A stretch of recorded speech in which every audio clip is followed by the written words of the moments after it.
कसम है चाशत के वक्त की जाए, ना तो तेरे रब ने तुझे छोड़ा है और ना वो बेजार हो गया। यकीनन तेरे लिए अंजाम अगा से बेहतर होगा। तुझे तेरे रब बहुत जल्द अनाम देगा और तुझे राजी और खुश हो जाएगा। क्या उसने तुझे यतीम पाकर जगह नहीं दी और तुझे राह भुला पाकर हदायत नहीं दी और तुझे नादार पाकर तोंगर नहीं बना दिया।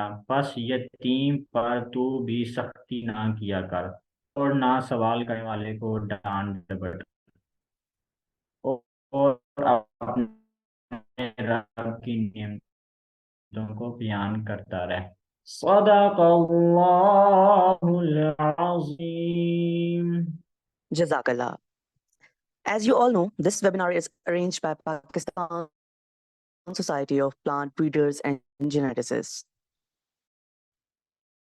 Pakistan Society of Plant Breeders to foster scientific and literary among students, seminars, workshops, and conferences. Additionally, it provides opinion. As a result of these efforts, 25 students achieved international scholarships last year. Today's webinar is about Erasmus Mundus Scholarship. So, ladies and gentlemen, unlock your dreams, let knowledge gleam, join our webinar where scholarships beam, a chance you can have it all. Now, I would like to welcome the guest speaker of this webinar, the shining star, the true gem of the Department of Plant Breeding and Genetics, the Erasmus Mundus Scholar, Mr. Ahmed Raza Khan. Thank you so much, sir, for spending some time from your busy schedule. Your presence has made this event truly special. Now, I would like to call Mr. Abdullah, Session Counselor, Pakistan Society of Plant Breeders and Geneticists, to introduce Mr. Ahmed Raza Khan. Over to you, Abdullah. Thank you so much. Ahmad की BSc honours agriculture हमारे department of plant breeding and genetics university of agriculture main campus से है और through the degree इन्होंने 3.85 अपनी CGPA secure की और इसी के साथ साथ अपनी बैचलर्स करते हुए ये 2 साल का इनका वीट बायोटेक्नोलॉजी लैब में कैस में जो हमारी यूनिवर्सिटी में कैस की बिल्डिंग है वहाँ पे इनका एक्सपीरियंस है। 2 साल इन्होंने वहाँ पे एज वॉलंटियर वर्क सरंजाम दिया है जिसमें ये वीट बायोटेक्नोलॉजी लैब में इन्होंने मुख्तलिफ तरह की टेक्निक सीखी हैं। उसके अलावा इन्होंने इंटरनेशनल वीट कॉन्फ्रेंस में अपने पेपर का एब्स्ट्रैक्ट पब्लिश किया और फिर उसी इंटरनेशनल वीट कॉन्फ्रेंस 2022 में इन्होंने 4th पोजीशन हासिल की अपने पोस्टर कंपटीशन में। फिर इसके अलावा इन्होंने 2 जो हैं CRISPR Cas based genome editing national जो कॉन्फ्रेंसेस थी वो भी ज्वाइन की और उनको ऐसा रिसोर्स पर्सन डील किया। और उसके साथ साथ मोहम्मद अहमद रज़ा ख़ान हैं, ये कोर्सेरा से यूनिवर्सिटी ऑफ टोरंटो से कोर्सेरा से प्लांट बायो इन्फॉर्मेशन के स्पेशलिस्ट भी हैं। इसी के साथ साथ इन्होंने बहुत से दूसरे कोर्सेज भी किए हैं और इनके पास इसी तरह के कुछ और कोर्सेज की सर्टिफिकेशन भी मौजूद है। और आज के इस वेबिनार को ये अपने एरास्मस की जर्नी को आपके साथ शेयर करेंगे। शुक्रिया।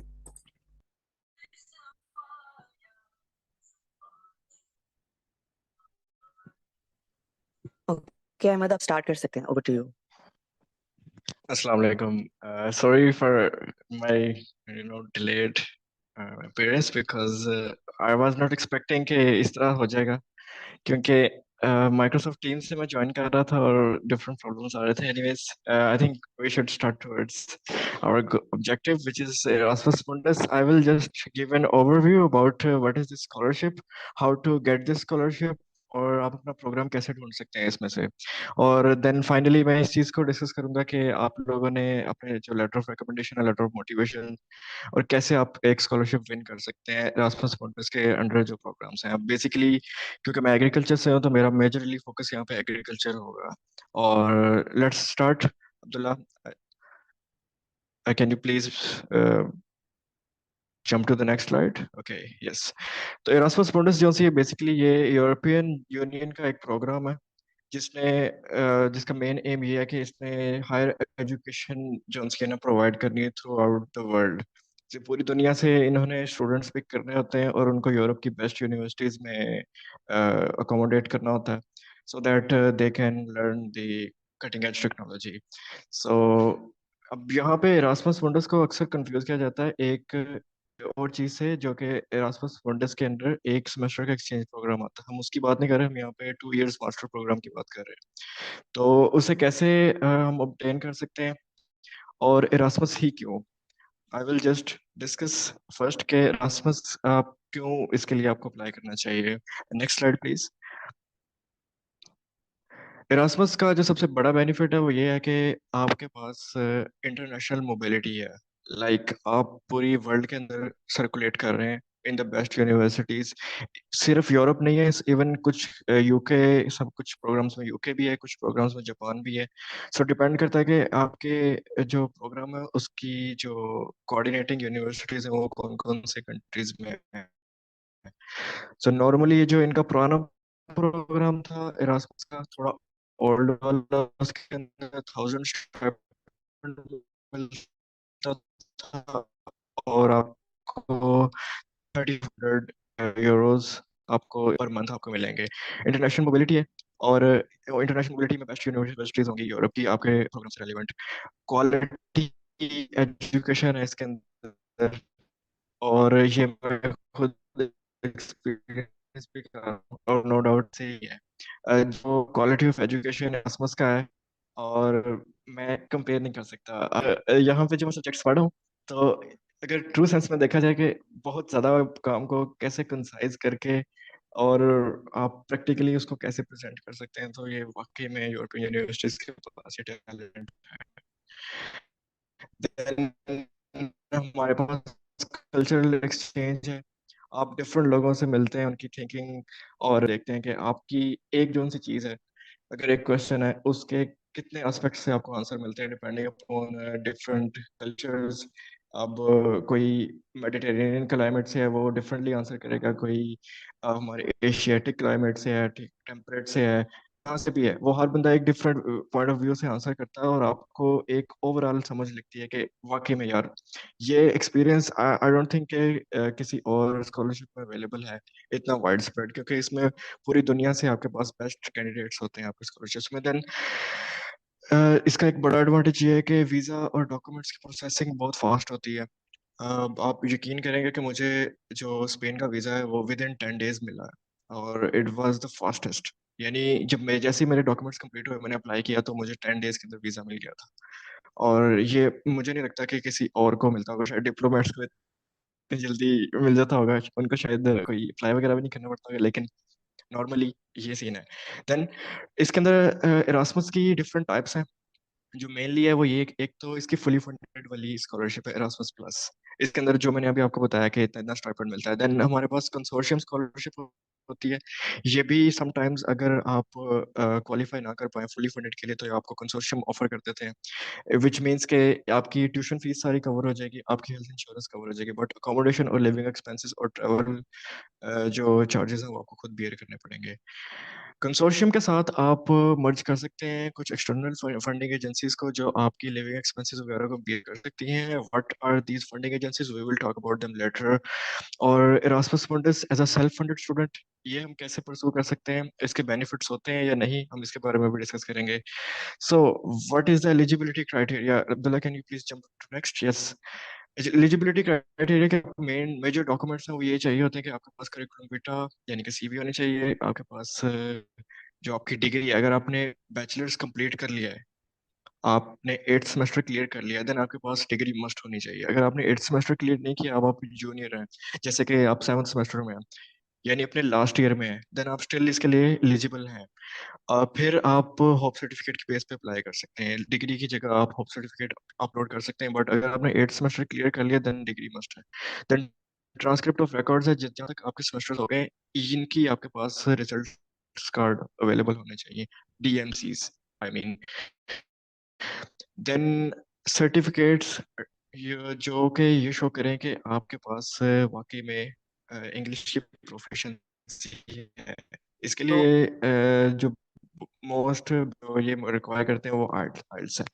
बट अगर आपके पास आर्ट्स नहीं है तो आप जो यूनिवर्सिटी की तरफ से प्रोवाइडेड होता है एक लैंग्वेज सर्टिफिकेट इंग्लिश लैंग्वेज का, वो भी यहाँ पे वर्क कर सकता है, but I will personally recommend कि आप आर्ट्स दें, क्योंकि बहुत ज़्यादा कम्पिटिटिव इन्वायरमेंट होता है, तो आप ये यूनिवर्सिटी वाले सर्टिफिकेट के साथ वहाँ पे टिक नहीं पाएंगे कंपटीशन में। देन प्रूफ ऑफ रेजिडेंस है। प्रूफ ऑफ रेजिडेंस मैं इस प्रेजेंटेशन के एंड पे आपके साथ शेयर करूंगा कि वो लेटर किस तरह का है, और वो अपने कैसे प्रूफ ले सकते हैं, डोमिसाइल वर्क कर सकता है नहीं, वी विल डिस्कस। और देन दो आपको लेटर ऑफ रिकमेंडेशन चाहिए होते हैं मोस्ट ऑफ द एरास्मस के प्रोग्राम्स के लिए, और डिक्लेरेशन ऑफ ऑनर, ये एक पेज होता है जब आप प्रोग्राम में अप्लाई कर रहे होते हैं, तो वहाँ पे ही ये फॉर्म अवेलेबल होता है, हर प्रोग्राम का डिफरेंट होता है, आपने सिर्फ इसका साइन करना होता है, और that's all. Okay, before we move on we should look ये स्कॉलरशिप हमने ढूंढनी कैसे है, मतलब हमें पता कैसे चलेगा, अप्लाई कैसे करना है, एप्लीकेशन का पोर्टल कहाँ पे है, we will see about that. Search करने के लिए सबसे पहले मैंने यहाँ पे प्रेजेंटेशन आप लोगों के साथ शेयर कर दूंगा, ये आपने यहाँ पे क्लिक करेंगे तो ये रासमस की बेसिक जो वेबसाइट है आप उसके ऊपर मूव कर जाएंगे। अब्दुल्ला, अगर आप क्लिक कर पाए तो वी कैन सी कि कैसे हम करेंगे। एनीवेज, मे बी आप इसे बाद में क्लिक कर सकते हैं, मीनवाइल मैं आगे मूव कर सकता हूँ। सो आप कंट्रोल प्लस अपना माउस से क्लिक करेंगे तो आप वेबसाइट पे जंप कर जाएंगे। सो वेबसाइट कुछ इस तरह की दिखेगी, और मैंने उसका जो बेसिक लेआउट है वो प्रेजेंटेशन में भी दिया हुआ है, आप देख सकते हैं। यहाँ पे कैसे सर्च आप कर सकते हैं, कीवर्ड्स के थ्रू कर सकते हैं। लेट्स सपोज अगर आप ये कीवर्ड्स में सॉइल ही लिख देते हैं तो आपको सॉइल साइंसेस के डिफरेंट प्रोग्राम्स मिल जाएंगे, और प्लांट ब्रीडिंग लिखते हैं तो आपको प्लांट ब्रीडिंग का जो फ्लैगशिप प्रोग्राम है इम्प्लांट वो शो हो जाएगा, और एंड सो ऑन। इसके अलावा आप स्क्रॉल भी कर सकते हैं, 192 प्रोग्राम्स हैं, और आप स्क्रॉल करके भी ढूंढ सकते हैं। मैंने कुछ प्रोग्राम्स जो से वो प्रेजेंटेशन के अंदर इनलिस्ट किए हैं, और आप उन प्रोग्राम्स को देख सकते हैं। ये अब्दुल्ला आपको दिखा रहे हैं, आपको सामने अभी लिस्ट भी एक नजर आई थी प्रोग्राम्स की, so you can move on. Abdullah, please can you jump to the presentation.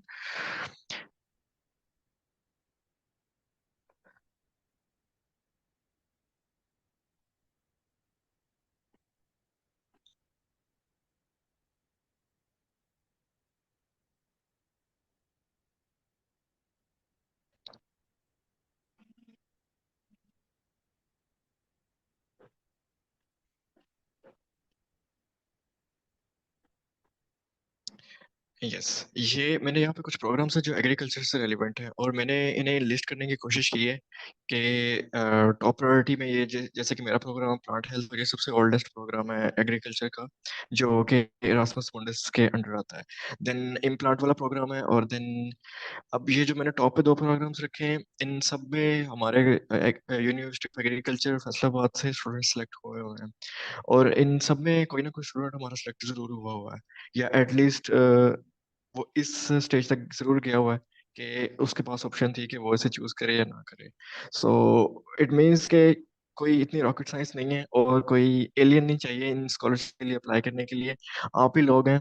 और आप लोगों में से मैं ये समझता हूँ कि यकीनन इस साल भी बहुत स्टूडेंट्स रासमस की स्कॉलरशिप्स ऑब्टेन करेंगे, क्योंकि जो मैं ऑब्जर्व कर रहा हूँ, हमारे स्टूडेंट्स काफ़ी टैलेंटेड हैं, और the way they think, the way they have the capabilities, बस फर्क ये पड़ता है कि आप लोग एप्लीकेशंस में उसको एक्सप्रेस नहीं कर पाते।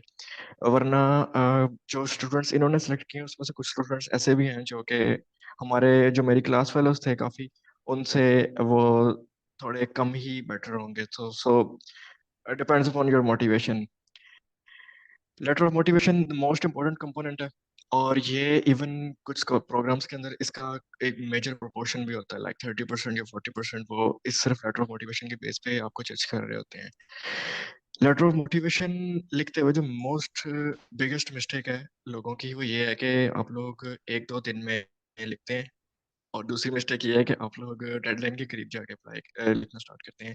So please don't do these mistakes, because अगर आप डेडलाइन के करीब जाके अप्लाई कर रहे हैं तो एक तो पोर्टल के बंद होने का खतरा होता है, वेबसाइट पे लोड बहुत आ जाता है, स्पेशली इम्प्लांट जो सा है प्रोग्राम, उसमें ये बहुत इशू आता है।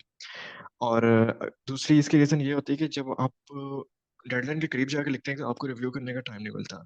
सो लेटर ऑफ मोटिवेशन के अंदर फोर उन्होंने ये क्वेश्चंस पूछे होते हैं। Why have you chosen this master degree?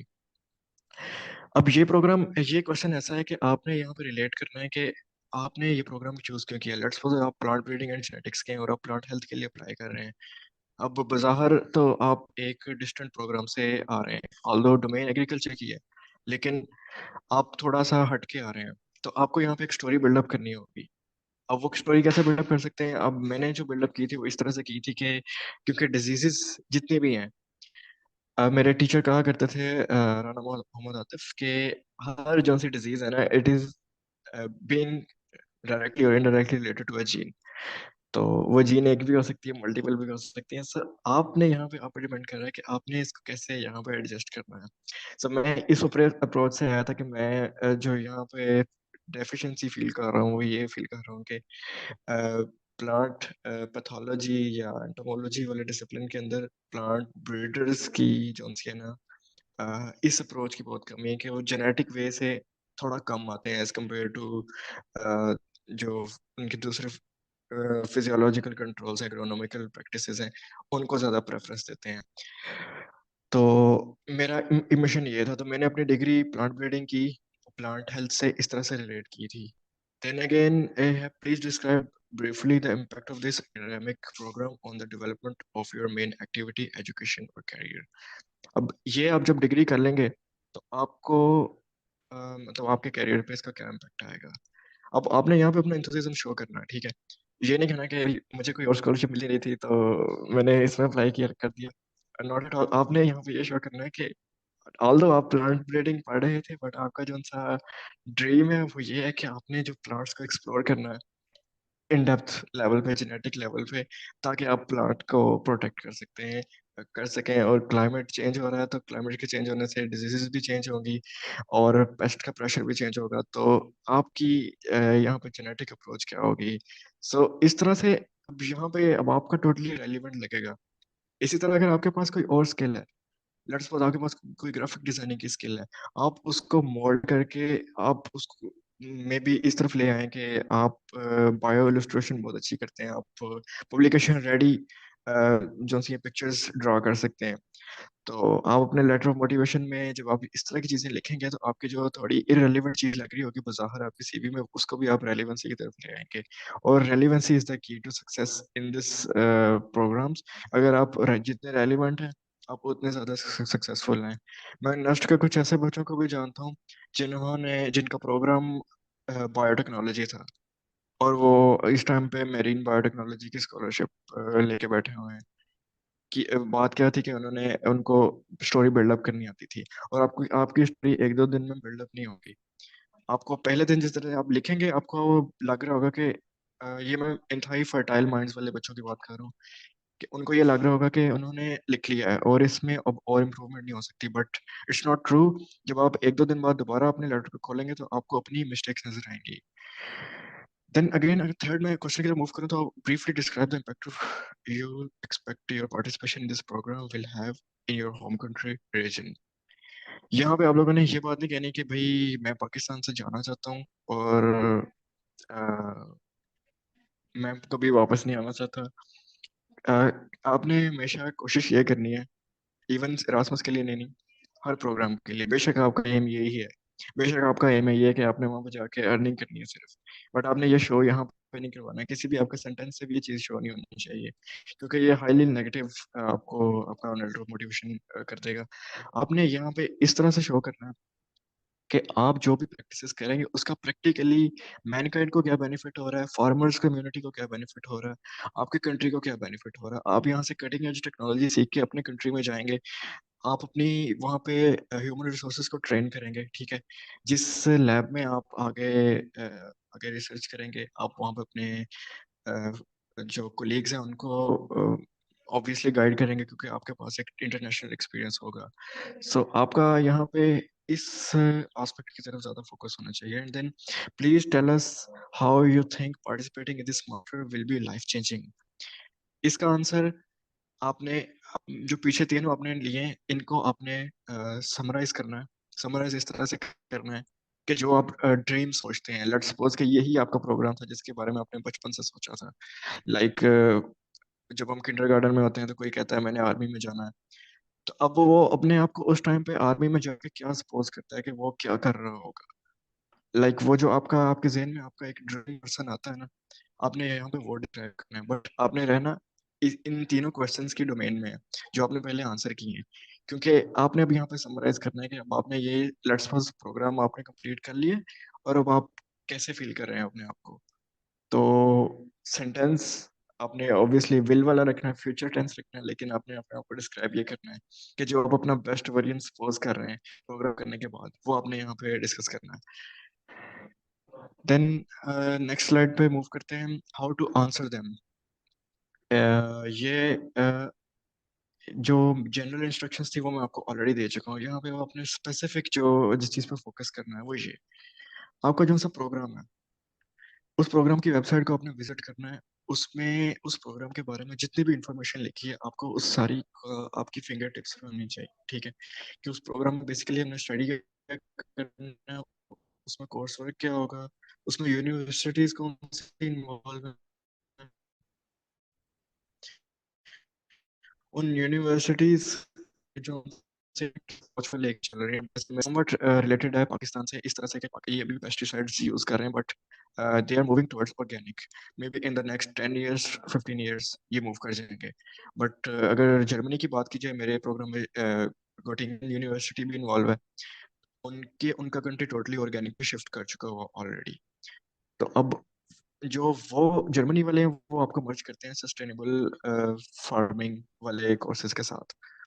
तो अब आपका अगर मोबिलिटी ट्रैक में अगर आप चाह रहे हैं कि मैंने फर्स्ट कंट्री जर्मनी सेलेक्ट करना है, तो आप अपने मोटिवेशन लेटर में कोशिश कीजिए कि आप फिर थोड़ा ऑर्गेनिक की तरफ मूव करें, ठीक है। और इस तरह अगर कोई टेक्नोलॉजिकली एडवांस कंट्री है और आपको फील होता है कि ये लोग हाई थ्रूपुट फिनोटाइपिंग को ज़्यादा यूज़ कर रहे हैं, ड्रोन्स को ज़्यादा यूज़ कर रहे हैं, तो आप अपना थोड़ा सा स्लाइटली फोकस उस तरफ को ले जाएंगे। And it's also interesting if you just include the names of some professors that are very good having a lot of projects. और आपको लगता है कि यार वाकई में ये बंदा ड्रीम पर्सन मेरा हो सकता है अगर मैं इसकी सुपरविजन में जाऊँ या इसके पास इंटर्नशिप या वॉलंटियर वर्क करूँ, क्योंकि इन प्रोग्राम्स के अंदर इंटर्नशिप्स भी कंपलसरी होती है। मोबिलिटी तो है ही, और आपने जितनी भी यूनिवर्सिटीज में जाना है, दो एटलीस्ट दो में जाना होता है आपने, दो तीन चार पाँच, उन सब में आप डिफरेंट सुपरवाइजर से मिलेंगे और डिफरेंट उनके आइडियाज आपको इंट्रिग करेंगे। तो आपने अब जब ऑनलाइन स्टडी कर रहे हो ना उन प्रोफेसर्स को, उनके प्रोजेक्ट्स को, माइट बी पॉसिबल कोई एक चीज ऐसी हो जो आपके प्रीवियस एक्सपीरियंस के साथ बहुत ज्यादा रिलेट कर रही है। अब जैसे मेरा बायोइन्फॉर्मेटिक्स के ऊपर जो रिसेंट इंटरेस्ट था वो बायोइन्फॉर्मेटिक्स और बायोटेक्नोलॉजी पे था। तो जो बायोटेक्नोलॉजी के थ्रू इंसेक्टोलॉजी, इंसेक्ट्स के ऊपर और डिजीज के ऊपर स्पेशली वर्क कर रहे थे, मैंने उन प्रोफेसर्स को मेंशन किया था एक आध को कि it will be my honor to work with X professor because अब ये उनको पता है कि वो क्यों, मैंने बस एक लाइन में डिफाइन कर दिया। सो इट मीन्स कि मैंने really I really want to get that scholarship, I am really interested and I am really studying everything in depth. और ऐसे नहीं है कि भाई मुझे एक आखिरी रात पता चला और मैंने अप्लाई कर दिया। सो आप इन चीज़ों को जितना फोकस में लाएंगे, जितना टाइम स्पेंड करेंगे, आपके चांसेस उतने ज़्यादा इंक्रीज हो जाएंगे। ये सारी चीजें करने के बाद भी आपको श्योरिटी नहीं है कि आपकी सिलेक्शन होगी या नहीं, बट आप अपने चांसेस इंक्रीज कर रहे हैं, बेशक वो 1% ही इंक्रीज हो हर एक पॉइंट से जो मैं बता रहा हूँ। सो ये कुछ मजीद चीजें हैं जो मैंने यहाँ पे लिखी हुई हैं कि आपने उनके ऑब्जेक्टिव्स वगैरह, मिशन स्टेटमेंट, सारी चीजें जब आप स्टडी कर लेंगे देन आप फिर लिखना स्टार्ट कर देंगे। अच्छा, यहाँ पे आपने एक चीज और फोकस करनी है कि आपने जो आपकी होस्ट यूनिवर्सिटी है वो चेक करनी है किस कंट्री के अंदर है। अब जैसे मेरी स्पेन के अंदर थी, तो आपकी जो सी लेटर ऑफ मोटिवेशन है, आप कोशिश कीजिए कि उसके अंदर भी आप प्रेफरेंस पे स्पेन को ही रखें, ठीक है। या अगर आपके पास लेट्स सपोज आपकी मोबिलिटी ट्रैक में फ्रांस आ रहा है और आपको फ्रेंच आती है, देन आप कोशिश कीजिए कि आप अपनी चीज़ें जो से शिफ्ट कर दीजिए थोड़ी उसकी तरफ, क्योंकि यहाँ पे सिलेक्शन इस तरह से होती है कि पहले जिससे रेलिवेंट इनको जो लगती है ना मोबिलिटी ट्रैक, ये पहले उस कोऑर्डिनेटर के पास भेजते हैं। हर कंट्री का एक कोऑर्डिनेटर होता है आपके प्रोग्राम से रेलिवेंट। वो कोऑर्डिनेटर आपकी प्रोफाइल रीड आउट करता है और देन वो असेस कर लेता है कि आपकी प्रोफाइल कहाँ पे स्टैंड आउट कर रही है।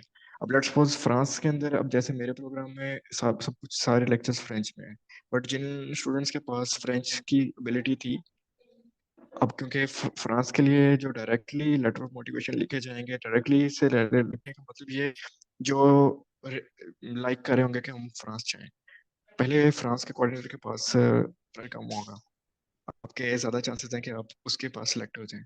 अगेन आपके पास वो कोऑर्डिनेटर अगर आपको शॉर्टलिस्ट कर लेता है, देन वो मेन कोऑर्डिनेटर के साथ शेयर करेगा, देन मेन कोऑर्डिनेटर आपको शॉर्टलिस्ट करता है, देन सारे मिलके एक पैनल बना के फाइनल सिलेक्शन करेंगे, और देन उसके बाद आपको ये कॉल भेजेंगे कि आप इंटरव्यू के लिए एलिजिबल हो गए हैं या नहीं हुए। So it's also kind of tweak के अगर आप उस अप्रोच से चलें।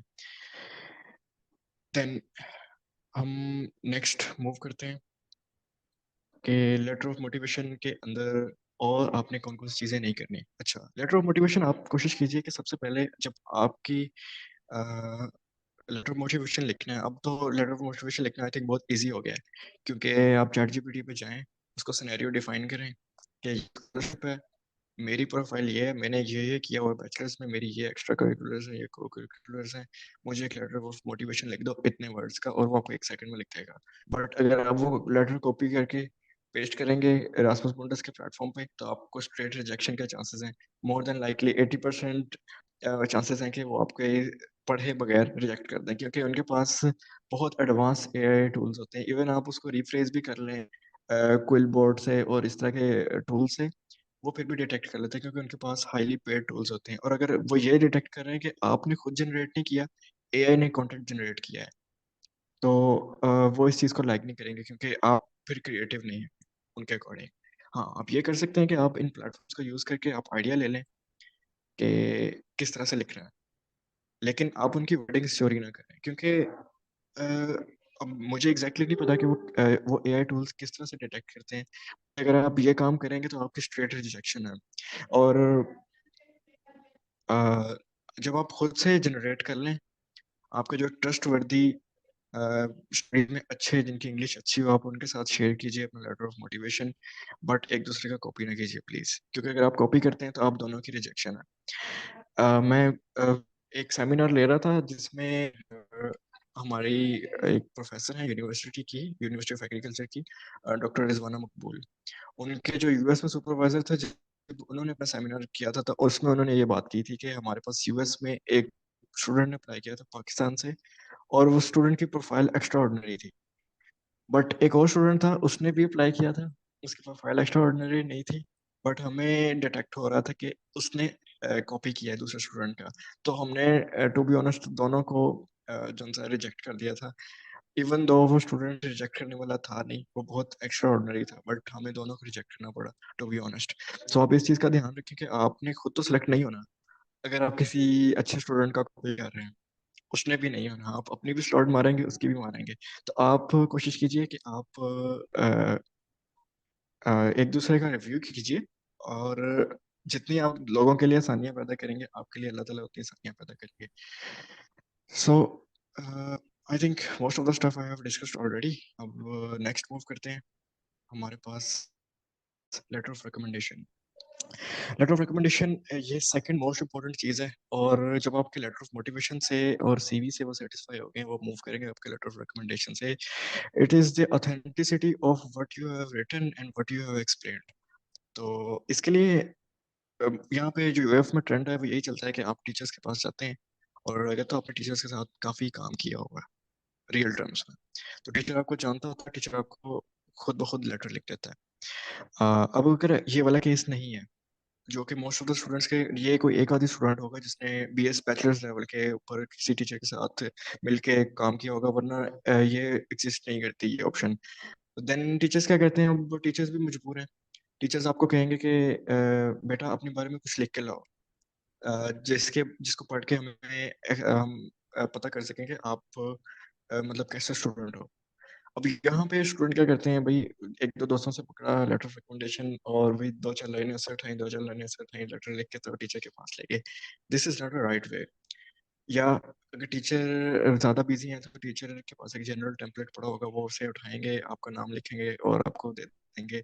ये दोनों जो सी है ना, इसका मतलब ये एक किस्म का आप यही समझ लें कि आपको लेटर ऑफ रिकमेंडेशन नहीं मिला, क्योंकि लेटर ऑफ रिकमेंडेशन वो चीज़ है कि आपने ऑथेंटिसिटी प्रूव करनी है, आपने अपनी तारीफें भी करनी है इसमें, लेकिन तारीफें इस तरह से करनी है कि आप इंसिडेंट्स को रिलेट करें अपने जो सा ना जो भी आप तारीफ कर रहे हैं।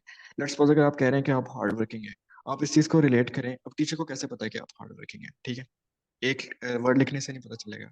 आप रियल टर्म्स में बताएं कि भाई मैंने, अब क्योंकि आप टीचर बन के लेटर ये लिख रहे हैं, एक ड्राफ्ट रेडी कर रहे हैं, आप लिखे हैं कि भाई मैंने इस स्टूडेंट को फलां असाइनमेंट के अंदर फील्ड के अंदर डाटा लेते देखा है, और मैं इसको बहुत एंथुसियास्टिक और एनर्जेटिक और हार्डवर्किंग कंसिडर करता हूँ।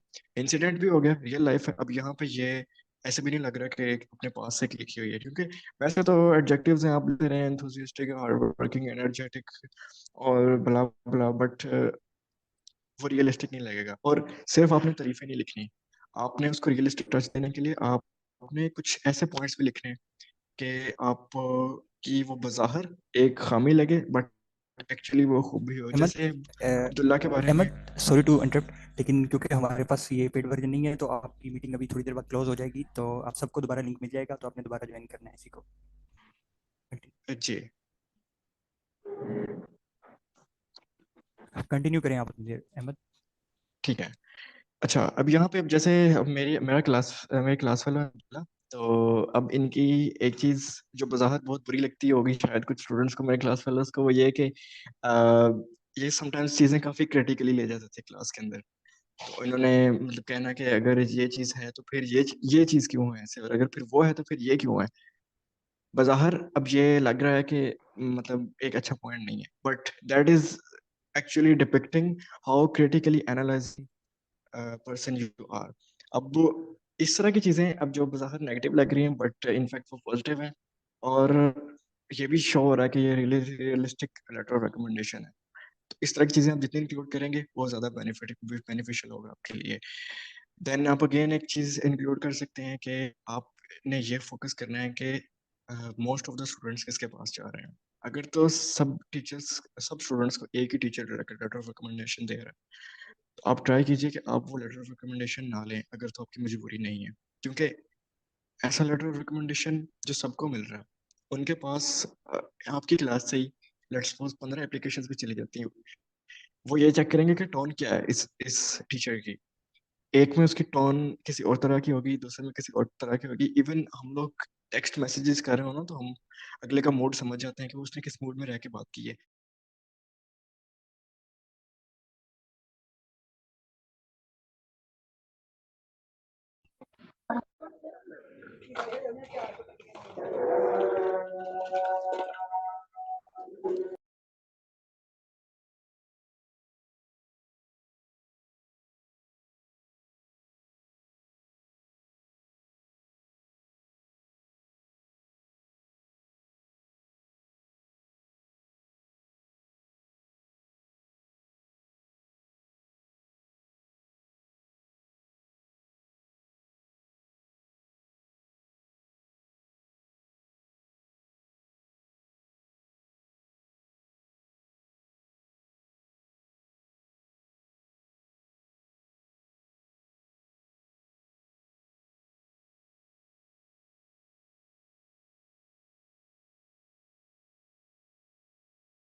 जी Okay, हम so स्टार्ट करें।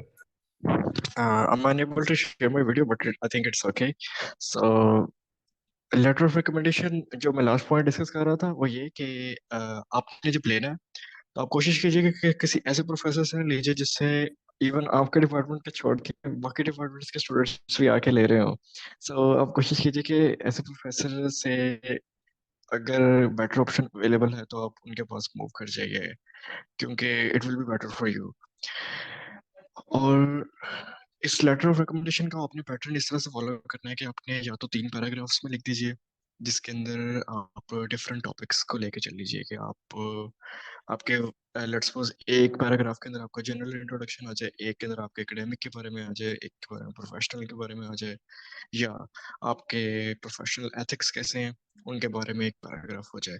तो या पैराग्राफ की शक्ल में ले लें, या आप एक बड़ा पैराग्राफ लिख लें और देन एक लाइन से इसको सेपरेट कर लें। दोनों में से आप जोन सा भी वे चूज कीजिए, मेक श्योर कीजिए कि आप कंप्लीटली उस पैटर्न पे फॉलो करें, क्योंकि अगर आप छोटे छोटे पैराग्राफ्स बनाएंगे तो वो भी इतने अच्छे नहीं लगते, देखने में प्रोफेशनल नहीं लगते। तो ऐसा फील होता है कि कोई स्टूडेंट ही है जिसने लिखा है, और हम ये फील नहीं करवाना चाहते, हम ये फील करवाना चाहते हैं कि एक प्रोफेसर ने लिखा है। तो जब आप ये सारी चीजें कर लें, ठीक है, आप हेल्प ले सकते हैं। मैं इस तरह से लिखा करता था लेटर ऑफ रिकमेंडेशन, कि गूगल पे जाके लेटर ऑफ रिकमेंडेशन लिखता था, तो वहाँ पे लेटर ऑफ रिकमेंडेशन काफी सारे खुल जाते थे। और से चैट जीपीटी से, बिंग चैट से और इन प्लेटफॉर्म से आप एक बार लिखवा लेते थे, देन आप उसमें से वर्ड्स जो से है ना वो पिक कर लेते थे कि आपने लाइंस बिल्डअप कैसे करनी है, वो टोन कैसे यूज कर रहा है, आपको एक आइडिया आ जाता है। आप इवन अभी अगर इसी टाइम आप बैठे बैठे 10-15 लेटर ऑफ रिकमेंडेशन रीड करें, उसके बाद आप इस काबिल हो जाएंगे कि आप विद इन 5 मिनट्स अपना लेटर भी आप लिख लेंगे। बट उन 5 मिनट्स में लिखा हुआ लेटर आपको कभी भी किसी आपके काम नहीं आएगा, आपने उसको रिवाइज करना है over and over again.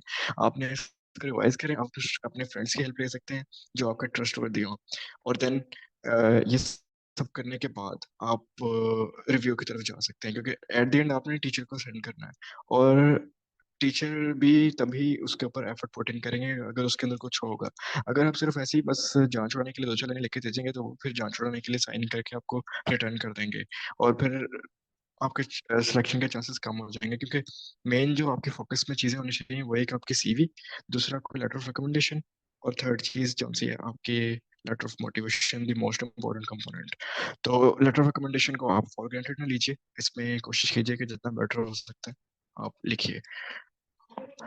Then ये मोस्ट जो फ्रीक्वेंटली आस्क्ड क्वेश्चन है लेटर ऑफ रिकमेंडेशन के बारे में, वो ये है कि does the professor rank matter और नॉट। अब्दुल्ला प्लीज स्लाइड आगे वाली कर दीजिए। तो इसका आंसर है कि yes, to some extent matter करता है, बट इसकी मिसाल भी ऐसे ही है जैसे कि ये क्वेश्चन पूछा जाता है does CGPA matter. Yes, matter करती है, बट अगर आपके पास सिर्फ रैंक है और आप कुछ नहीं कर रहे, आप रिसर्च कम्युनिटी के अंदर फिलहाल जो सा है वो you are in hibernating stage, you are not doing any research work from the last maybe बी 6 मंथ्स और 1 ईयर, देन आप इतने अच्छे कैंडिडेट कंसिडर नहीं होंगे एज कम्पेयर टू एक एसोसिएट प्रोफेसर हो या असिस्टेंट प्रोफेसर हो, बट वो बहुत एक्टिवली पार्टिसिपेट कर रहा हो रिसर्च प्रोजेक्ट्स के अंदर, और उसकी प्रोग्रेस नजर आ रही हो, ठीक है, और in the form of publication etcetera etcetera. So और ये भी रियल पब्लिकेशन है नहीं है, ये भी पता चल जाता है फॉरेनर्स को देख के, अब इतनी भी बात नहीं है। हाँ, चाइना वाले जो से हैं, उनकी ये होती है रिक्वायरमेंट कि बस लिखा होना चाहिए पेपर, अगर आपका पब्लिकेशन में नाम है तो आप किंग है, नहीं है तो नहीं है। तो इसी तरह प्रोफेसर के रैंक की मैं बात कर रहा हूँ कि आपने देख रहे हैं कि प्रोफेसर वो आप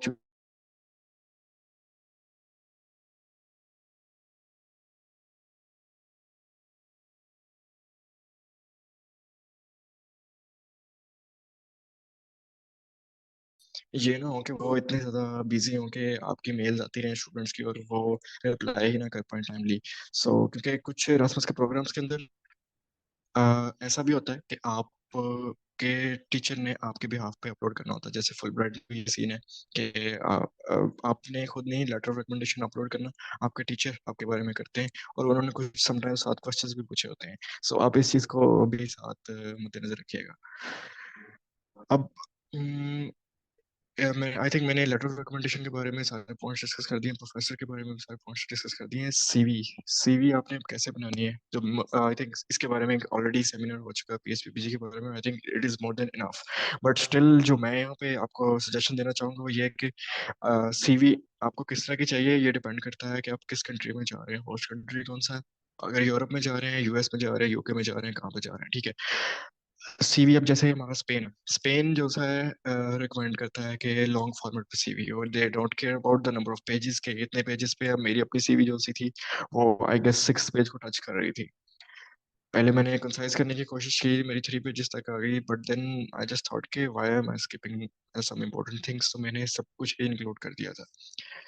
तो अब luckily they consider it a plus point. वैसे लोगों की कोशिश ये होती है कि वो कंसाइज करने की कोशिश करते हैं, तो ये कंट्री टू कंट्री डिपेंड करती है, ये आपकी अपनी रिस्क पर डिपेंड करता है कि आप किस कंट्री में जा रहे हैं और उनका क्या है। यूके, यूएस, ऑस्ट्रेलिया, इस तरह के कंट्रीज जो हैं ये शॉर्ट फॉर्मेट वाली सीवी को प्रेफर करते हैं, और अगर आपकी सीवी 2 पेजेस से लंबी है तो वो इस चीज़ को इस सेंस में ले लेंगे कि आपको शायद सीवी बिल्ड ही नहीं करनी आती।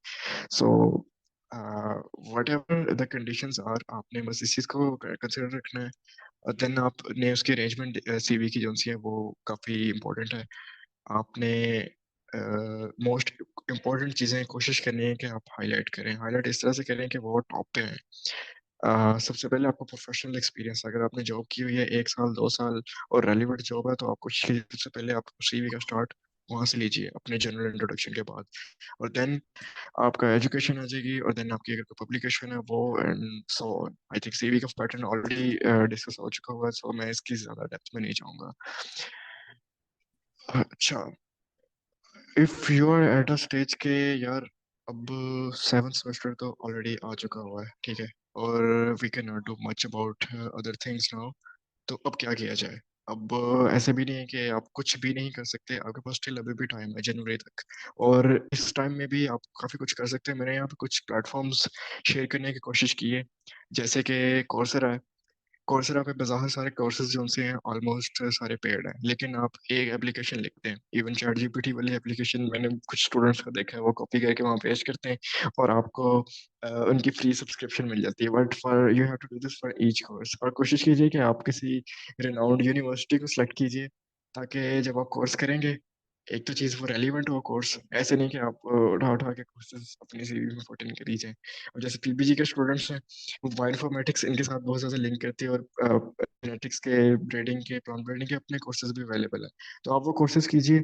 और जब हम कोर्सेज करके लिखते हैं कि हमने कोर्सेज कहाँ पे किए हैं, तो ऑब्वियसली हम उस बड़ी यूनिवर्सिटी का नाम वहाँ पर लिखते हैं, और जब वेबसाइट देते हैं तो वहाँ पे कोर्सेरा की देते हैं। सो अगर आपकी कोई सीवी ओवरव्यू कर रहा होगा, तो माइट बी पॉसिबल कि वो इसको इस सेंस में ले जाए कि यार ये शायद इसने कोई online directly university of Toronto से कोर्सेज किए हैं या वट एवर। सो आपके पास कोर्सेज होना नहीं, आपके पास स्किल भी होगी जो कि आप इंटरव्यू में अपनी स्किल अपने वर्ड से शो करवाएंगे। बट कोर्सेरा हो गया, अब यहाँ से कोर्सेज कर सकते हैं। डाटा कैंप आजकल आई थिंक इसका फ्री वीक चल रहा है, तो वैसे इसके ऊपर भी ऑफर्स आती रहती हैं। मैंने अवेल की थी एक ऑफर, उसमें डाटा कैंप का आपने सिर्फ 1 यूरो पे करना था और आपको 1 मंथ की सब्सक्रिप्शन फ्री थी।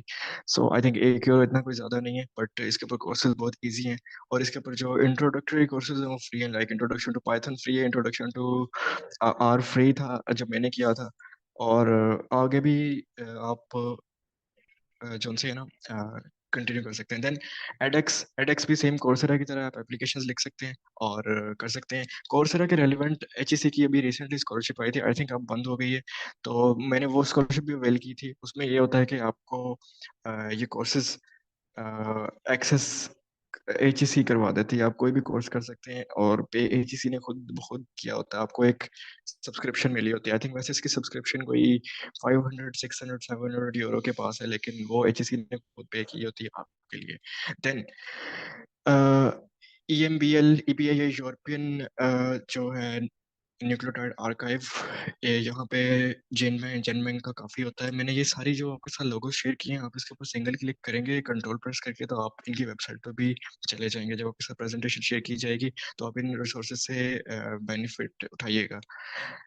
देन लिंक्डइन से आप काफ़ी सारे कॉन्फ्रेंसेस वेबिनार्स अटेंड कर सकते हैं, और अपने जो आपका सेक्शन है वेबिनार्स वाला, कॉन्फ्रेंसेस वाला, उसको इनहेंस कर सकते हैं, अपना नॉलेज इनहेंस कर सकते हैं। और बाइट साइज बायो के ऊपर भी कुछ कोर्सेज अवेलेबल हैं साइंटिफिक राइटिंग से रेलिवेंट, और इसके ऊपर काफ़ी अच्छी अच्छी कॉन्फ्रेंसेस भी आती रहती हैं क्रिस्पर कैस से रेलिवेंट एंड सो ऑन। सो आप ये तो सिर्फ मैंने चंद कोर्सेज थे जो मेरे नज़र से गुजरे थे, और मैंने ये इनमें मोस्टली में जब ये डेडलाइंस आ रही थी, जो कि यानी कि अभी टाइम चल रहा है, इन्हीं में ही अप्लाई किया था। बट आपके पास अभी टाइम है, आप अप्लाई कर सकते हैं, तो कोशिश कीजिए कि आप फ्री ना अपना टाइम गुजार फ्री ना ज़ाया ना कीजिए, क्योंकि ये बहुत इंपॉर्टेंट टाइम है। Erasmus as a self funded student, आप इरास्मस सेल्फ फंडेड स्टूडेंट के तौर पर भी ज्वाइन कर सकते हैं, या नहीं कर सकते। ये मैं आपको बताऊंगा क्योंकि मेरे साथ कुछ सेल्फ फंडेड स्टूडेंट्स भी हैं और वो क्या चैलेंजेस फेस कर रहे हैं और क्या उनको बेनिफिट्स हैं, उसके बारे में डिस्कस कर लेते हैं। इसमें आपको बेनिफिट बस ये मिलेगा, अ, अगर मॉनेटरी बेनिफिट्स की बात करूं, आपको इंश्योरेंस, हेल्थ इंश्योरेंस फ्री मिलेगी इरास्मस की तरफ से। उसके अलावा सारा कुछ आपको वैसे ही फेस करना पड़ेगा। वीज़ा आपका फास्ट प्रोसेस होगा, वो भी सारा सेम, यानी आपको सिर्फ एकेडमिक के लिए जो आपकी फ़ी है वो नहीं मिलेगी, आपको जो आपकी है स्टाइपेंड रहने के लिए, ट्रैवल के लिए, वो नहीं मिलेगा। आपने सारा कुछ ऑन योर ओन करना है, बट जितनी भी प्रोग्राम की फीस होगी आप उसकी इंस्टॉलमेंट्स करवा सकते हैं। तो मेरे वाले प्रोग्राम्स की जब मैंने अप्लाई किया था उस टाइम पे सेल्फ फंडेड वालों की 9,000 यूरो थी, लेकिन इस साल उसी प्रोग्राम की फ़ी यूरोपियन यूनियन ने और फंड कर दी है, और वो उन्होंने हाफ कर दी है, 4,500 यूरो है, 4,500 यूरो है। तो ये इनकी आप इंस्टॉलमेंट करें तो अगर कोई फाइनेंशियली अच्छा है तो वो अफोर्ड कर सकता है। बट इसमें चैलेंजेस आपको ये फेस करने पड़ते हैं कि क्योंकि अब आप सेल्फ फंडेड हैं तो आपने अकोमोडेशन, जब, क्योंकि इरास्मस का सबसे बड़ा प्लस पॉइंट ये है कि इसमें मोबिलिटी है, इंटरनेशनल मोबिलिटी। आपका एक सेमेस्टर एक कंट्री में, आप वहाँ पे जाएंगे, लैंड करेंगे, आपको इरास्मस वाला स्टूडेंट है उसके पास 1,400 यूरो होगा, उसको 700 यूरो का भी अपार्टमेंट मिल रहा होगा, वो इजीली ले लेगा। मैंने तो एरासमस के ऐसे भी स्टूडेंट्स देखे हैं, उन्होंने, उनको जैसे ही स्टाइपेंड मिला उन्होंने आईफोन 15 प्रो मैक्स लिए हैं, और मतलब उनके पास बहुत रिलैक्सेशन है। क्योंकि मैं स्पेन में रह रहा हूँ, यहाँ पे आप 300 के अंदर बहुत अच्छा रह सकते हैं, 300 400 में। तो आपके पास 1,400 है, तो आप के पास मार्जिन बहुत है। लेकिन एक सेल्फ फंडेड स्टूडेंट होगा, उसने एक पूरा कैलकुलेटेड चलना होता है, वो इस तरह से स्पेंडिंग नहीं कर सकता। और जैसे जैसे मोबिलिटी होगी, नया कंट्री होगा, नई लैंग्वेज होगी, आपको कंस्ट्रेंट्स काफ़ी हैवी फील करने फेस करने पड़ेंगे। ये थोड़े ड्रॉबैक्स हैं, बट आप की डिग्री पे कहीं पे मेंशन नहीं होगा कि आप सेल्फ फंडेड स्टूडेंट थे, आपको इक्वली ट्रीट किया जाएगा, even in the class, in the labs, in the internships, everywhere. Depend करेगा कि आपकी करंट परफॉर्मेंस क्या है, आपकी बैकग्राउंड नहीं देखा जाएगा। बेनिफिट्स मैंने डिस्कस कर दिए। इवन अगर आप स्पाउस वीज़ा भी साथ फाइल कर रहे हैं तो वो भी सेम पेज से ही फाइल हो जाता है, और वो भी 10-15 दिनों में ही आपको आंसर आ जाता है, और you guys can move together. So privileges तो सेल्फ फंडेड वालों को मिलते हैं, बट जो इनके अपने हैं कि अर्निंग, इनको अगर ये वहाँ पे अर्निंग का सोच रहे हैं, मेरे प्रोग्राम में कोई कंस्ट्रेंट नहीं है कि आपने खुद अर्निंग कर सकते हैं या नहीं कर सकते, कोई कंस्ट्रेंट नहीं है। आप अगर सेल्फ फंडेड स्टूडेंट हैं तो आपको कोई रिस्ट्रिक्शन नहीं है, आप अर्न कर सकते हैं जितना मर्जी करें। आपको 30 आवर्स पर वीक अलाउ होते हैं, बट टू बी ऑनेस्ट एरासमस के स्टूडेंट के पास इतना टाइम नहीं होता कि वो जाके कोई काम कर सके, क्योंकि मेरी क्लासेस 9 से इन द मॉर्निंग, और ये ख़त्म होती है तकरीबन 5:30 6। तो उसके बाद आपने घर जाना है, कुक खुद करना है, तो आपके पास टाइम नहीं होगा। तो अगर तो आप पीछे से आपका बैकग्राउंड स्ट्रांग है देन आपको मैं सजेस्ट करूंगा। बट अगर स्टिल स्टिल आपको लगता है कि इनिशियली आप कुछ एक्सपेंसेस मैनेज कर सकते हैं, देन मेरे पास ये दो मैं प्लेटफॉर्म शेयर कर रहा हूँ, इसके ऊपर काफ़ी ज़्यादा स्कॉलरशिप्स है। एक स्कॉलरशिप पोर्टल है और एक यूरोपियन फंडिंग गाइड है। इन दो गाइड्स के ऊपर आप चेक कर सकते हैं कि आप काफ़ी सारे स्कॉलरशिप्स के अंदर एलिजिबल भी हैं, और एरास्मस के जितने भी स्टूडेंट्स हैं वो मोस्टली फुली फंडेड होते हैं, कोई एक आध बच्चा सेल्फ फंडेड होता है। तो किसी का भी इनकी तरफ ध्यान नहीं जाएगा तो कंपटीशन बहुत थोड़ा होगा, तो मोर देन लाइकली आप कोई स्कॉलरशिप अटेन कर सकते हैं। सो आप इन प्लेटफॉर्म्स को सर्च कीजिए, मैंने हाइपरलिंक इन्हें किया हुआ है, और अगर कोई किसी की सिलेक्शन हो जाती है तो आई विल सजेस्ट कि हाँ आप जा सकते हैं। देन मेरी प्रेजेंटेशन का इख्तिताम हो रहा है, बट आई नो कि सबसे पहला क्वेश्चन जो मेरे से किया जाएगा वो आर्ट्स के रेलिवेंट किया जाएगा। तो आर्ट्स का कि आर्ट्स करना चाहिए या इंग्लिश प्रोफिशिएंसी को ही कंटिन्यू करें। आर्ट्स का ये है कि अब जितना competitive इन्वायरमेंट हो गया, अब जैसे सेमिनार वेबिनार हम लोग कर रहे हैं, मेरे से जो सीनियर बैच, मेरे से सीनियर जो बैच वाले थे, मेरे पीबीजी के जो सीनियर्स, उनमें से एक से दो स्टूडेंट को सिर्फ पता था क्लास में कि इरास्मस एक स्कॉलरशिप का नाम है और कैसे अप्लाई करते हैं, ब्ला ब्ला। मेरे से जो सीनियर बैच था, हमजा बिन साजिद भाई वाले बैच वाला, उसमें उन्होंने सेमिनार किए थे और ऑलमोस्ट पूरी क्लास का पता था, और हमारे वाले बैच को भी पता था।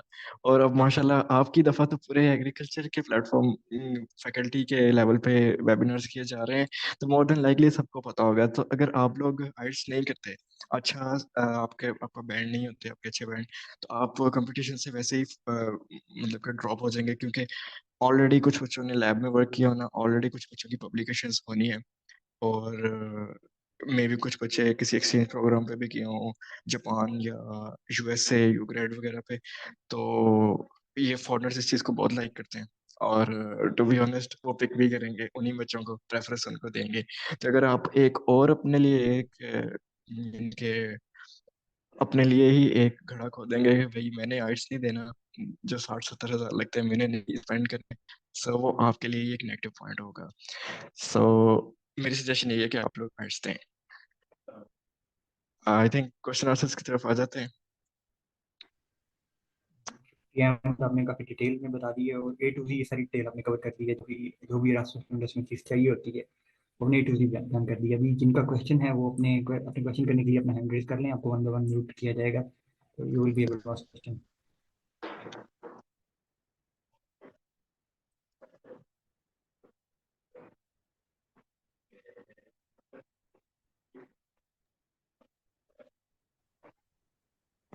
अस्सलाम वालेकुम सर।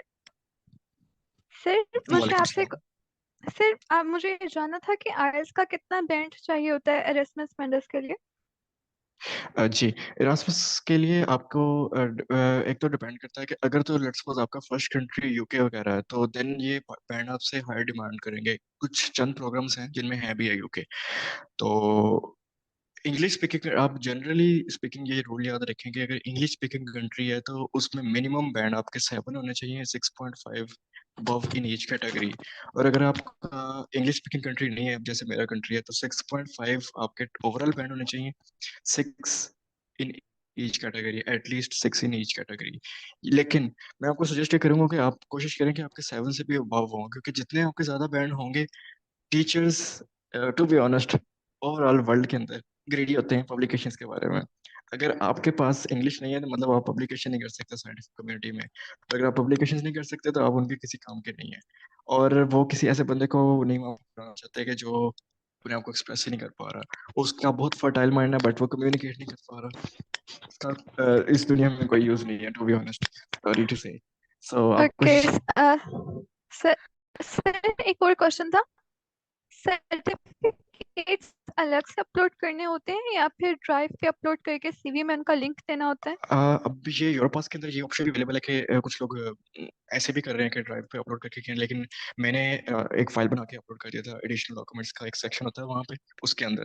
तो आपको जैसे बेटर लगे आप वैसे कर सकते हैं, क्योंकि मेरे केस में इशू ये आ रहा था कि मेरी सीवी बहुत ज़्यादा पहले ही लंबी हो रही थी।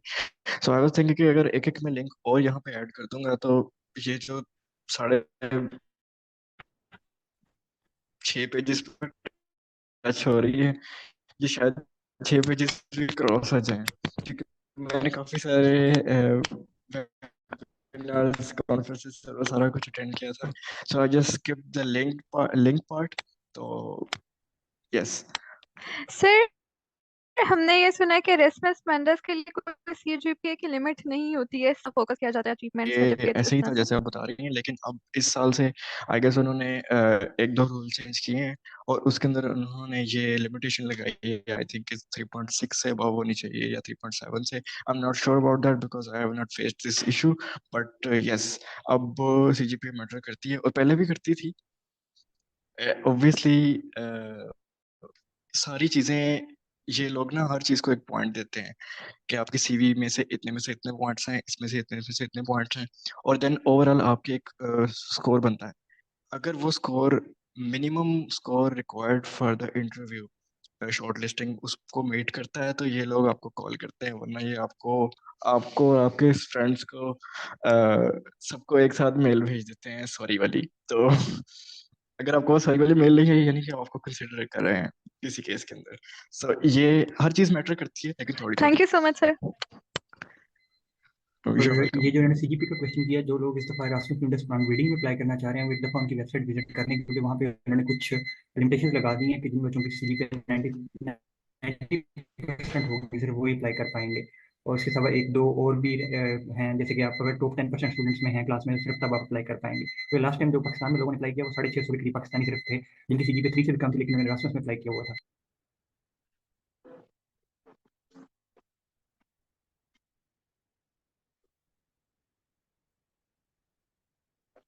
मोहम्मद अनस, आपका आपका माइक है, आप क्वेश्चन करें। जी, मेरा क्वेश्चन ये है कि 3.75 अगर सीजीपी हो तो उसके साथ अगर पब्लिकेशंस वगैरह या रिसर्च पेपर 2-3 वो किए हुए हैं तो उसके साथ हम जा सकते हैं ना इरास्मस फंडस के लिए? एक्चुअली ये डिपेंड करता है आपके प्रोग्राम पे। अब जैसे अभी अब्दुल्ला बता रहे थे कि ये इम्प्लांट वाले जो उनसे हैं वो काफ़ी स्ट्रिक्ट हैं, क्योंकि इम्प्लांट ज़्यादा सोशल मीडिया पे, लिंक्डइन पे, हर जगह पे अब हालांकि मेरा प्रोग्राम नहीं है लेकिन मैं इस चीज़ से एग्री करता हूँ कि वो ज़्यादा एक्टिव हैं, तो उनकी आउटरीच ज़्यादा है, इस वजह से जो कम्युनिटी है अप्लाई करने वाली वो भी ज़्यादा है। तो उन्होंने एक क्राइटेरिया लगा दिया, एक फिल्टर लगा दिया कि ये सीजीपी वाला है। बट ये प्रोग्राम टू प्रोग्राम वेरी होता है। सम प्रोग्राम्स जो से एक्चुअली यूरोपियन यूनियन के साथ इनका कॉन्ट्रैक्ट होता है 4 years का, उसके बाद इन्होंने रीन्यू करना होता है। तो कुछ प्रोग्राम्स आपको ऐसे भी मिल सकते हैं कि जो थोड़े पुराने होंगे, उनमें स्टाइपेंड 1000 मिल रहा होगा, बट साथ 3500 इंस्टॉलेशन चार्जेस मिल रहे होंगे, blah blah। उन प्रोग्राम्स के अंदर हो सकता है कि लेस स्ट्रिंजेंट कंडीशंस हों, और आप रिसर्च अगर आप आखिरी दिन खोल के देखेंगे सारी चीज़ें, तो फिर आपको ऑब्वियसली कुछ नहीं मिलेगा। और यस, पब्लिकेशंस मैटर करती हैं, but don't be crazy about publications, इतनी भी मैटर नहीं करती। क्योंकि इरास्मस मुंडस से भी बड़ी स्कॉलरशिप है फुल ब्राइट के लेवल की, पीएचडी के लिए, Marie Curie. And I have seen people in Marie Curie, जो मैरी क्यूरी सेलेक्ट हुए publication. So you can imagine के ये एक ट्रेंड है कि पब्लिकेशन आपकी हो, आपको प्लस पॉइंट मिल जाते हैं। बट अगर नहीं है, you can still be get selected for scholarships, not mandatory। Plus की थोड़ा खर्च होता है, जैसे कि बनता है वैसे ही आपकी प्रोफाइल के थोड़ा जी थोड़ा। मोहम्मद नेक्स्ट फैसल, क्वेश्चन आप प्लीज। क्वेश्चन करें। जी सर, मेरा क्वेश्चन ये है कि ये जो एरास्मस मुंडस है, ये सिर्फ जो है ये एमफिल के लिए है, या इसमें पीएचडी के लिए भी अप्लाई कर सकते हैं एरास्मस मुंडस पर? ये इरास्मस मुंडस जो सी है, ये मैंने स्टार्टिंग में यही चीज़ डिफाइन की थी कि मैं 2 years मास्टर्स प्रोग्राम की बात कर रहा हूँ। यहाँ पे एक मास्टर इरास्मस का और भी प्रोग्राम है, सेमेस्टर एक्सचेंज। और उसमें ये होता है कि आप एक सेमेस्टर के लिए किसी और कंट्री में जाके अपनी रिसर्च कंडक्ट कर सकते हैं। तो मैं उस वाले इरास्मस की बात नहीं कर रहा, मैं मास्टर्स वाले की बात कर रहा हूँ। Yes, it is only for masters, Erasmus Mundus joint master degree, मैं उस वाले की बात कर रहा हूँ। वो एक एक्सचेंज प्रोग्राम है, वो भी होता है। पीएचडी में आप शायद Erasmus, I am not sure available होता है वो एक्सचेंज प्रोग्राम के नहीं, लेकिन पीएचडी के लिए इरसिप एक प्रोग्राम है, सेमेस्टर एक्सचेंज वाला। और उसको फंड आई थिंक ये ओरिक करता है, और एक एचईसी मिलके फंड करते हैं। I am not very much familiar with these details, but it exist. अगर आपने सेमेस्टर एक्सचेंज करना है और आप पीएचडी कर रहे हैं, इनरोल्ड हैं, तो आप उसके थ्रू जा सकते हैं बाहर।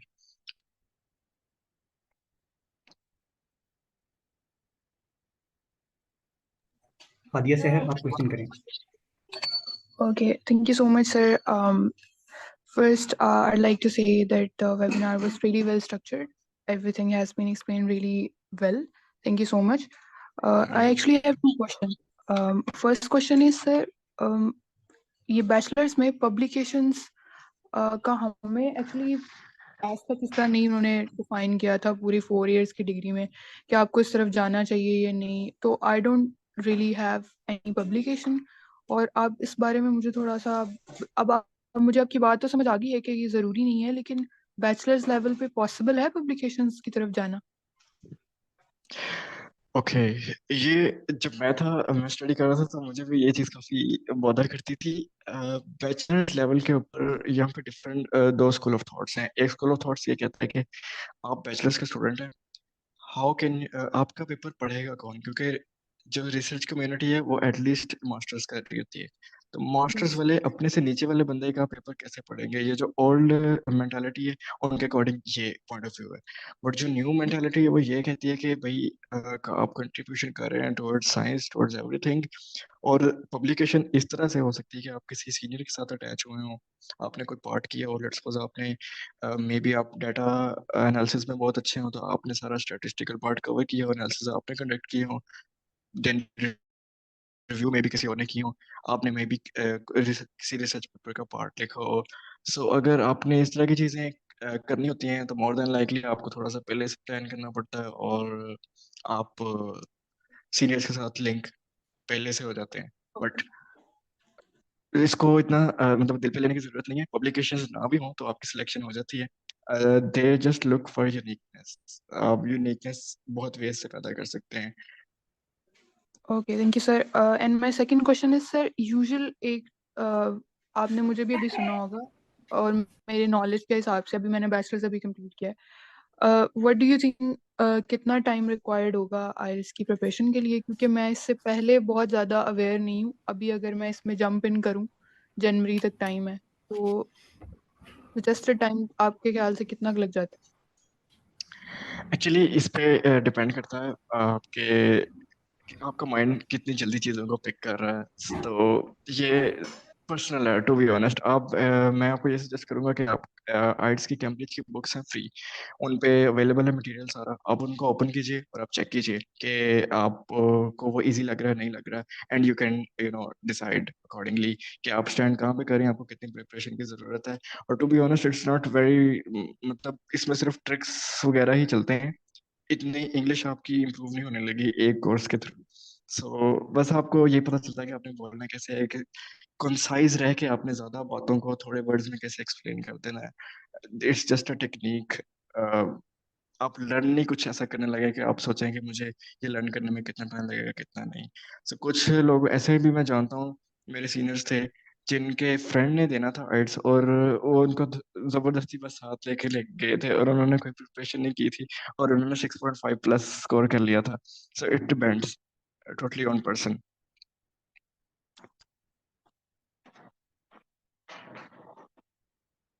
श्याम, आप क्वेश्चन करें। अस्सलाम वालेकुम। मेरा क्वेश्चन ये है कि मैं पूछना चाह रहा था कि हाउ प्रोग्राम्स के अंदर मल्टीपल, मतलब कितने मैक्सिमम मल्टीपल प्रोग्राम्स के अंदर एट अ टाइम अप्लाई कर सकते हैं, क्योंकि पिछले साल लिमिट थी 3 की आई थिंक, लेकिन इस बार सुनने में आ रहा है कि एक्सटेंड किया है कि आप मल्टीपल में कर सकते हो विदाउट एनी। एक्चुअली मेरे भी सुनने में यही आया है, लेकिन अभी तक कोई कंफर्म मुझे कहीं सॉलिड लिखा नज़र नहीं आया। आई विल ट्राई कि मैं कहीं पे फाइंड आउट करूं और आप लोगों के साथ शेयर करूं। बट एटलीस्ट आप लोग 3 में तो करें ना, क्योंकि 3 में तो आपके पास ऑप्शन अवेलेबल है, और इवन अपने आप को 3 में भी फिट इन करना it's not very easy task. और आप टू बी ऑनेस्ट यकीन माने 3 से ज़्यादा में जाना भी नहीं चाहते होंगे, क्योंकि आप इवन आ भी गए ना तो आपका दिल नहीं लगेगा उस प्रोग्राम में, क्योंकि बट स्पेसिफिकली उस प्रोग्राम के अंदर इंटेंसिव होता है, and you start to feel कि शायद मैं गलत जगह पे आ गया। सो जहाँ पे आपका दिल नहीं लग रहा ना, तो आई थिंक उस कैरियर को परस्यू करने का आपको बेनिफिट भी नहीं होगा। अगर तो आप अडॉप्टिव हैं लाइक मी, कि मुझे इतना ज़्यादा फर्क नहीं पड़ता, मुझे जिस भी फील्ड में डाल दिया जाए मैं उसमें इंटरेस्ट लेना स्टार्ट कर देता हूँ, और अल्हम्दुलिल्लाह आगे प्रोग्रेस भी स्टार्ट कर देता हूँ, देन इट्स ओके। बट अगर आप इस तरह के हैं कि आप के अगर इंटरेस्ट वाली चीज़ नहीं है, तो आप कह रहे हैं कि बस ठीक है, मुझे समझ नहीं आ रही तो मैंने भी नहीं पढ़ना, तो फिर ऑब्वियसली फिर आप नहीं कर सकते।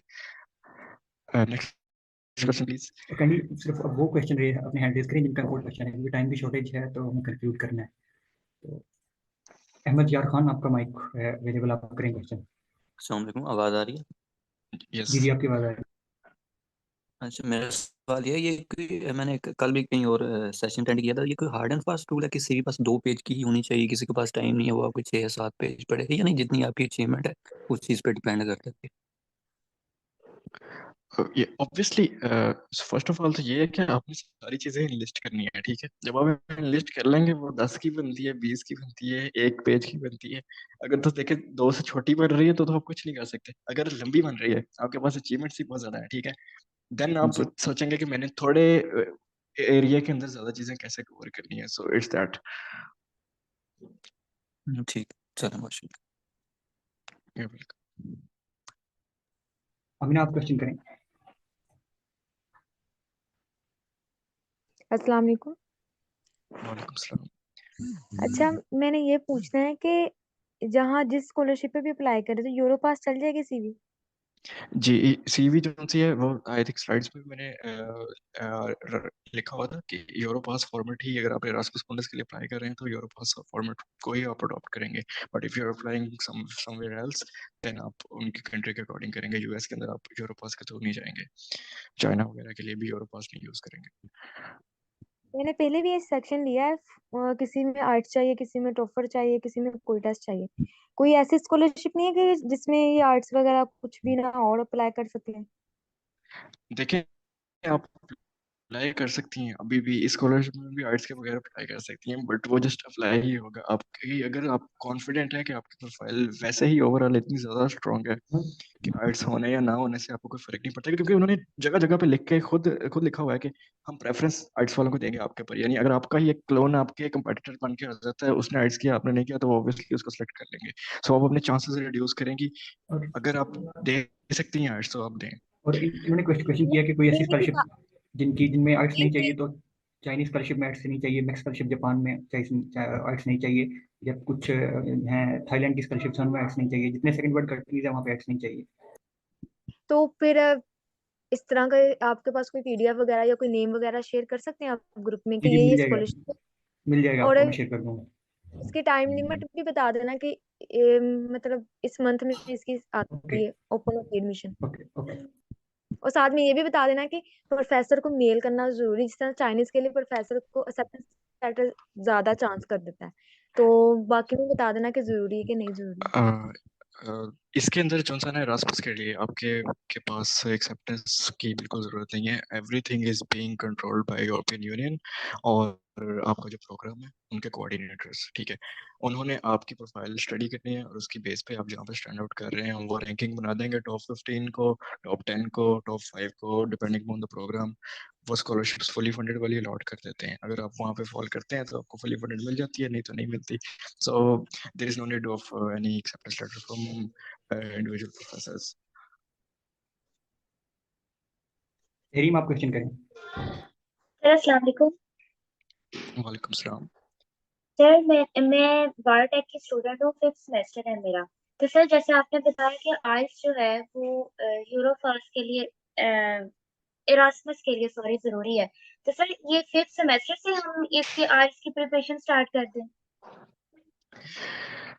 देखें ये तो डिपेंड करता है स्टूडेंट्स के ऊपर कि वो क्या अचीव करना चाह रहे हैं। अगर आपके पास इतना ही फ्री टाइम है तो माइट भी पॉसिबल आप जीआर की प्रिपरेशन स्टार्ट कर लें, ठीक है, क्योंकि आर्ट्स का तो इतनी ज़्यादा इंटेंसिव प्रिपरेशन की ज़रूरत नहीं होती मेरे हिसाब से, but it varies from student to student. तो आप, और दूसरी बात यह कि मैंने ये कहा है कि it is better to go with arts, मैंने ये नहीं कहा कि ये कंपलसरी है, ठीक है। तो आप इस चीज़ को जरूर माइंड में रखिए। आपकी एप्लीकेशन एक्सेप्ट हो जाएगी विदाउट आर्ट्स भी, तो इस चीज़ की फिक्र ना करें। But to be in the competitive world आपको आर्ट्स ज़रूरी है। मेरा कहने का मतलब ये था। ये आप आर्ट्स का फॉर्मेट एक बार खोल के देखें, वहां से आप अपने आप को असेस करें कि आपके कितने मार्क्स आ रहे हैं, ठीक है। इवन ऑनलाइन यूट्यूब के कुछ चैनल्स हैं जैसे कि आर्ट्स एडवांटेज है, और असद याकूब का चैनल है पाकिस्तानी, वो आप उनकी वीडियोस देखें और आप अपने आप को असेस करने की कोशिश करें कि आप कहाँ पे स्टैंड आउट करें, आपको कितनी की प्रिपरेशन की जरूरत है, and then you can be good to go. बहुत शुक्रिया अहमद, आपने काफी हद तक जो है वो सब कुछ बता दिया। अब जिन लोगों के क्वेश्चन कोई रह गया, if someone have a question, आपके पास अहमद का ईमेल शेयर कर दिया जाएगा, you will be able to ask question. हमें टाइम की पाबंदी अपने वेबिनार को कंप्लीट कर, मैं भी पीवीजी को इनवाइट करूंगा कि वो इस वेबिनार को कंक्लूड करें।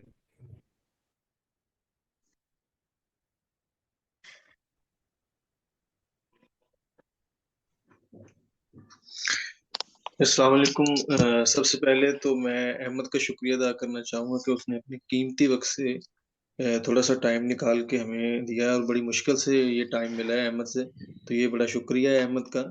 और टेक्निकल इशू आ गया लेकिन अल्हम्दुलिल्लाह टीम ने इसको रिजॉल्व कर लिया, और बड़ा अच्छा जो है ये सेशन रहा है हमारा। तो बाकी ये है कि अल्हम्दुलिल्लाह ये अहमद जो है ये मेरा जूनियर था, और चुप चुप ही रहता था, लेकिन चुप करके इसने एक बहुत बड़ी अचीवमेंट कर ली माशाल्लाह। तो ये बहुत जो है ना हमारे लिए भी बड़ी खुशी की बात है, और जो बड़ा अच्छा सेशन रहा है। तो मैं बड़ा शुक्रिया अदा करना चाह रहा हूँ। तो बहुत मेहरबानी अहमद इसकी कि आपने ना अपने कीमती वक्त से टाइम दिया है। Thank you so much Ali Hasan भाई। मैं भी लास्ट पे कुछ ऐड करना चाहूँगा कि स्कॉलरशिप नो डाउट मैंने हासिल की, बट इसके अंदर मेजर कंट्रीब्यूशन जो सा है ना, मैं ये समझता हूँ कि सबसे पहले तो अल्लाह ताला की मेहरबानी